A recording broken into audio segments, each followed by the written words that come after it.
Hi everyone, welcome to my mini blog.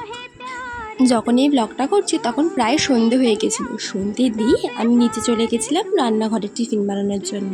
নিচে গিয়ে দেখলাম ফ্রিজের মধ্যে কয়েকটা সবজি পড়ে রয়েছে, তো ভাবলাম সবজি দিয়ে কী বানানো যায়।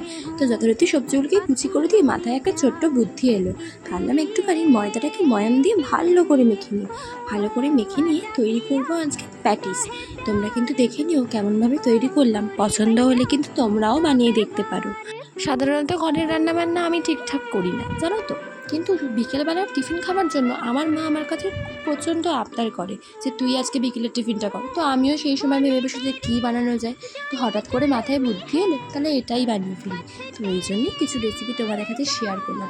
আমি কিন্তু সাধারণত ফুড ব্লগার নই, মানে আমি রান্নার ভিডিও খুব একটা ভালো বানাই না। আমি আমার লাইফের কিছু কিছু মুহূর্ত খালি শেয়ার করছি তোমাদের কাছে। তোমরা চাইলে কিন্তু বানিয়ে দেখতে পারো। আর হ্যাঁ, যদি তোমাদের মনে হয় যে এই রেসিপিটা তোমাদের চাই, তাহলে কিন্তু আমাকে কমেন্টে অবশ্যই জানিও। আমি ওপরে রেসিপিটা লিখে দেবো, অথবা এর একটি লিঙ্ক আমি তোমাদের সাথে শেয়ার করে দেবো। প্রথমবার বাড়িতে যে ট্রাই করলাম, দেখলাম কিন্তু খুব সুন্দর করে এগুলো ভাজা হয়েছে, এবং এক একটা ভাজও কিন্তু খুব সুন্দর করে হয়েছে। এবং দেখো ভেতরের পুরটাও কতটা সুন্দর সেদ্ধ হয়ে গেছে।